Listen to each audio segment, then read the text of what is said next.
Our first speaker this evening is Andrew Lawton, of course.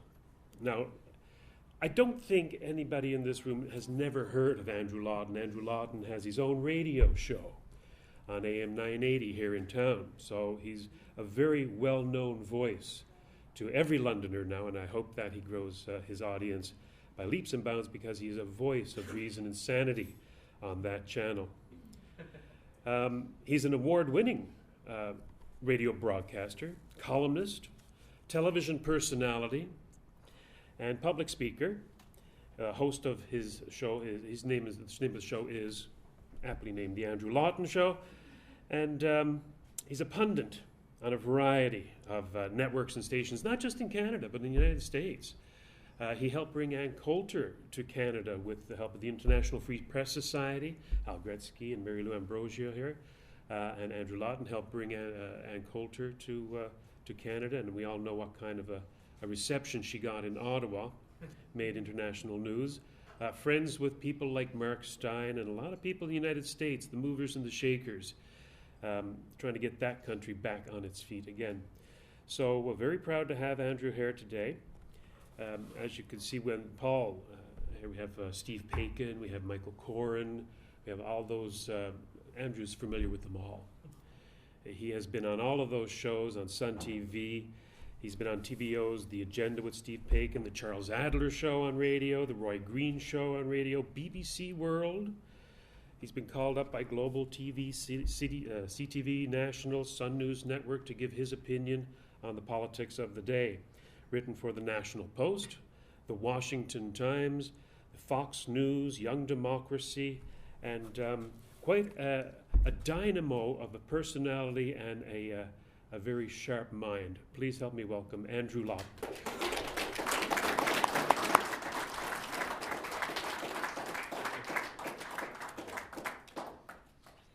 Thank you so very much, Robert, for that almost too kind introduction, because I can assure you when you hear that much about me, everything I say after that's very unimpressive. It's odd, of all the networks I've been on, radio, TV, it's amazing that after several years of doing this, the only TV station in Canada I've not gone on is the one I've paid for. So I don't know how that works out, but regardless, you know, it's amazing when I look at this room, a couple of things. And I wanted to start with a story from 2005. It was the very first day I ever went from a young person with a fleeting interest in politics to an activist, to someone who's actually helping out in politics, actually helping to shift the discussion, shift the outcome of an election, perhaps. And it was that day that something happened to me that I think strengthened my resolve. It made me more eager, more willing, certainly more motivated to help out, and that was someone calling me a conservative bastard while knocking on the door, asking for someone to vote for Al Gretzky in London West, the Conservative Party of Canada. And it was amazing when I think back to that day, the very first day I was involved in politics. Al Gretzky was there, Mary Lou Ambrosio was there, and look at where the three of us find ourselves now. Not sitting at a dinner for a mainstream party, not anyone in a position of elected office, but years later, all of us individually wound up here. And, well, yes, absolutely. But the thing that I find fascinating about that is that there seems to be an evolution that takes place. And everyone in this room has already gone through that, which is starting at a point where you look at the mainstream and think that's all there is. And the very first person in this room to ever say there has to be another way is Bob Metz, who's thankfully, and we owe him another round of applause, has been rewarded for seeing that 30 years ago. And you know, when they reached out and asked me to come today and speak, I was originally going to speak about that evolution, about going from someone who sees parties like the Freedom Party, not just this party, but parties like it that aren't really represented in the mainstream as fringe parties, to actually making that decision to vote for them. And I realized when I was kind of thinking of this that there's really no point, because everyone in the room has already gone through that. If anything, I'm the late arrival to this. So I wanted to talk about why other people still stay there, why other people still see this party as fringe. And you know, we look around and I'm the only member of the media here who's not in the Freedom Party. He was not an insider in the truest sense of the word. You know, I actually invited the London Free Press, but I told them to look for the room with the Canadian flag. They're probably still figuring out what that looks like. The thing is, when we look at the whole landscape, there's a reality that I've been faced with in media. And it's not groundbreaking. If you have a notebook, you don't need to write this down. It's just simple that people in media are morons. And I don't mean everyone. I just mean everyone. Because the reality is, there's a fundamental flaw in the ethos in Canada, a fundamental flaw in the way that Canadians view politics. And that is that we don't understand ideology. We don't understand values. We in this room do, but we as a country do not. And the problem with that, I remember I was doing a TV debate on Rogers years ago, and we were talking about what had happened with Ann Coulter. And I was talking about the fact that it's pathetic that someone at a university, a publicly funded university, a former Liberal cabinet minister, unrelatedly I'm sure, was saying we shouldn't have this person speak, threatening criminal charges, however veiled or unveiled it was. And the person I was debating with, a leftist whack job, redundant I suppose, was actually saying to me, oh, well, you're a conservative. You supported George Galloway not being allowed to speak in Canada. And I said, first off, I didn't. Secondly, that's another situation. They're like, well, you're a conservative. You had to have supported that. I was like, why? Why did I have to support that? Because I identify as conservative, because someone else who represents a party called the Conservative Party made a decision. And he could not get it through his skull that there's a difference between the Conservative Party and the conservative value, a difference between a party that has a name and the actual essence of what that means, the actual essence of what conservatism is. And to me, that's where it gets into the bigger issue here, is that we need to stop becoming a party-focused country, a party-focused media, a party-focused electorate, and start focusing on ideology. And I think there's a fascination I've always had with you have the NDP, who, say what you will about them, and for me that's a lot, always represents itself as a very ideological party. And it's great because much like the United Church, they've been able to try to sell people on emotion rather than facts. And the fact is, with the NDP, it works because they've never been tested. And you have the Conservative Party that historically at a federal level has always been one that's tried to sell ideology as well. They haven't done it as effectively. And then you've had the Liberal Party, which has been the anti-ideologue, the anti-ideology party. And the Liberal Party of Canada has had a lot of success, mainly because they haven't stood for anything. They have never been a party that has really stood for anything tangible. And I don't think that's a fault for them politically, because I think, look, they won. They've won a lot. But I think it says a lot about Canadians. And it says a lot about the way that Canadians approach politics, the way Canadians approach policy. And I used to be like that. And when I posted a little Twitter picture on Facebook, I was amazed at the number of emails I got from people. Still, people I get. And that picture was a ballot with an X beside Gretzky. And, well, yes. And violating federal law aside, I don't regret that decision. Firstly, because stupid laws are meant to be broken. Secondly, because for me, that was as much of an exercise in faith as it was for a lot of people who run for parties when they know they might not win or know they won't win. Certainly, it was easier for me. I just got to put a little checkbox. Al actually had to do stuff. Al actually had to go out.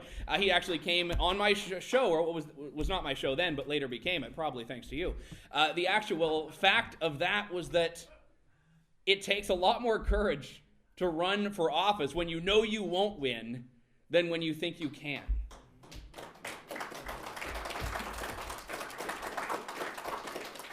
And the reason I think that's so amusing, and the reason that I wanted to bring to you on why I think that's important, is because when you run as a PC candidate, when you run as a Liberal candidate, when you run as an NDP candidate, there's one rule above everything else, and Mary Lou knows this because she ran under one of the, for lack of a better term, corporate parties, and Al Gretzky knows this as well. The first rule is that you don't have to think. You're told what to say. You're told how to answer every question. You aren't even allowed to choose the color scheme on your own darn signs. Everything is planned for you. but somehow when you lose, it's your fault, whatever the case may be. Because the fact is, the party mentality in Canada has led to a top-down approach to politics and to discourse, much like the top-down approach we've seen for governance itself, where the politicians put themselves before the needs of the people, the parties put the values of the leader, or lack thereof, above the actual people that the party is supposed to represent. When you stand in front of a group of people, and you don't have $1 million behind you, you don't have a fancy campaign ad, you don't have a sign that has been vetted and focus grouped, you don't have all of that stuff. All you have are your values. And all you have are your facts. And all you have is an ideology and a vision that actually would do good for the country, the province, the city. And the reason that parties like the Freedom Party in the media do not gain traction is because that whole phenomenon implies one thing in order for it to succeed, and that means you need a journalist who can understand that. And therein lies the problem. And one of the things that actually really drew me to the Freedom Party, I've known Tim Hodges for several years, and it wasn't the policy itself, it was the message. Cheaper beer.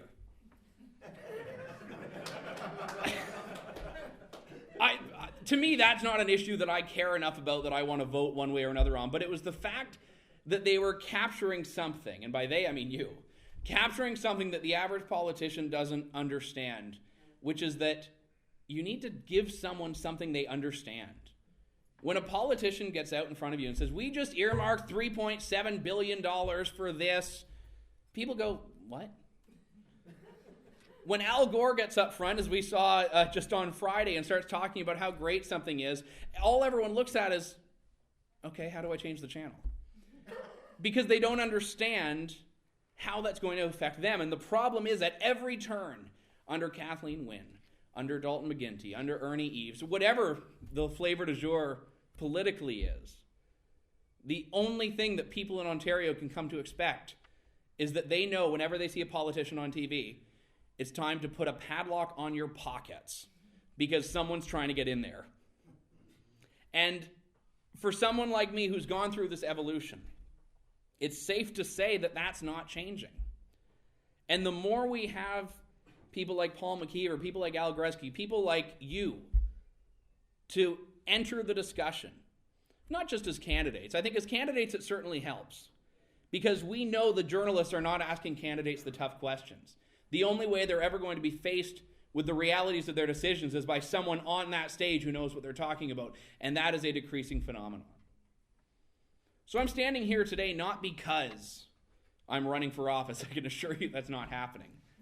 I'm standing here today because I want you to know how important it is to keep going, to not be discouraged, to utilize whatever means are available, whether it's this new fandangled thing called YouTube, or whether it's running for office and standing up on a debate stage and holding every single person on that stage to account.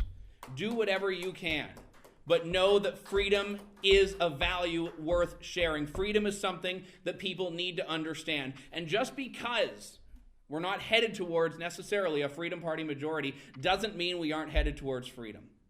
And that's, I think, the big thing that people need to recognize, is that someone needs to fight for freedom, because we know it sure as heck ain't happening in Toronto right now. Thank you very much, and I'm looking so forward to what's coming.